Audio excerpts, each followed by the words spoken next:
Today, I'll be talking about stance and structure. Now, I'm sure you guys have all seen a stance like this, very narrow, knees locked out. Now, can I stand here and shoot alphas in this stance? Sure, okay? But if I wanted to do that with any sense of speed, and certainly do other things beyond the shooting, then I'm gonna start to have issues, okay?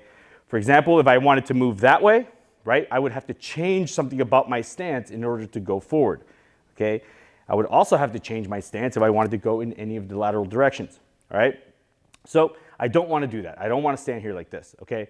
Because the moment that I introduce the weight of the gun, the weight of my arms, ammo, and then a recoil impulse, you'll start to feel very imbalanced pretty quickly. That will have other downstream effects on your shooting and it will recruit other responses from your upper body.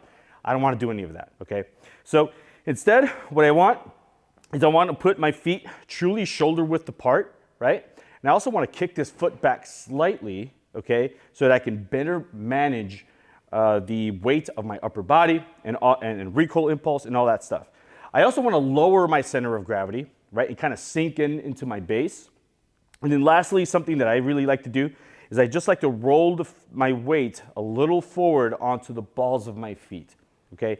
I find that this stance really helps me to exit and move efficiently, and it also helps me to manage recoil and see what I need to see out of my dot and have it behave accordingly.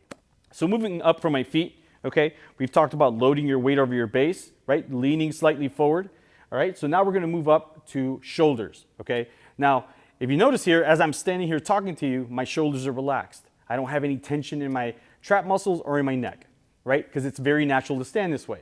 So we're also going to try to shoot in that manner as well. Now notice how I'm not standing here talking at you guys like this, and I'm certainly not going to present the gun with everything locked out. As you can see, it almost impacts the way I talk, and it doesn't feel comfortable or very natural. So I'm going to do neither when I'm shooting, all right? I'm going to stand here with my shoulders on the same plane, kind of square to the target, all right? And I'm going to just stand here nice and relaxed. Now, as I grip the handgun out of the holster, I'm going to make sure it's clear. I'm good, all right? So now, as I'm maintaining this relaxation in my shoulders, all I have to remember is just bring the gun up where the optic window is in front of my dominant eye, okay? But I maintain that relaxation, right? Again, I don't want to do this number, and I certainly don't want to add any shoulder tension that I don't need, okay? So as I'm looking at the right place on the target and I bring the gun up, as you can see, my shoulders are staying on the same plane. They're staying nice and relaxed.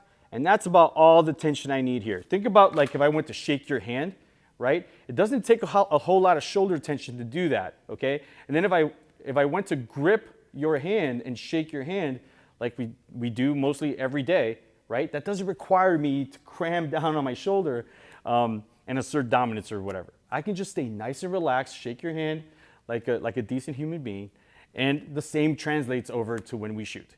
Now, I emphasize keeping your shoulders relaxed because oftentimes when I watch students who are locked out with their shoulder, put a lot of input into the gun, and typically that input will always start in the shoulder. So what I see is somebody won't be too confident in their grip, so of course they're gonna add grip as they go to shoot, and typically that chain reaction kind of starts here in the shoulder. So something that should have been an alpha will often turn into a low left Charlie or Delta because of how much tension they have in the shoulder. Now, I talked about how a good stance will inform your ability to do other stuff beyond static shooting. So if I stand here like this, where my feet are really narrow, okay, and I don't have any kind of weight taken out in my knees, right? I'm very upright. If I go to move in this direction, I have to recoil myself and change just about everything about my stance just to get started in that direction, okay? So that's not ideal. I'm dumping time and I'm almost moving that way just to go in this direction. So instead, if I start off in my good shooting stance and I'm already coiled up, the fronts of my feet are kind of preloaded, I can shoot and exit a lot cleaner and a lot more efficiently and steal back a lot of time. So again, with a less than ideal stance, that's my feet are on the same plane and pretty narrow, no bend in my knees, right? If I go to chain a couple shots together, say like a bill drill, like shots 1 and 2 might be okay, but beyond that, I may start to get a little off balance. And of course, that's gonna impact directly what my sights are doing on target. I'm going to be out of balance, my wobble zone is going to increase, and the recovery of my sights on target is going to be impacted. So I don't want that, right? I believe in recoil management, okay? So I'm going to give that recoil a place to go by, again, starting the shooting off with a good stance like this where my knees are bent and I'm front loaded. That way when I go to pair a bunch of shots together, okay, the recoil isn't kicking me back on my feet. I'm getting a better repeatable return of my sights on target, and I don't have to fight the gun as much as I think I have to. Guys, so for me, that stance and that structure, I believe that a good stance and having good structure behind the gun will definitely inform a lot of what I do in shooting. In particular, I mean, it's the foundation that we stand on. So if you want to shoot fast, if you want to move efficiently, it all starts with a good stance.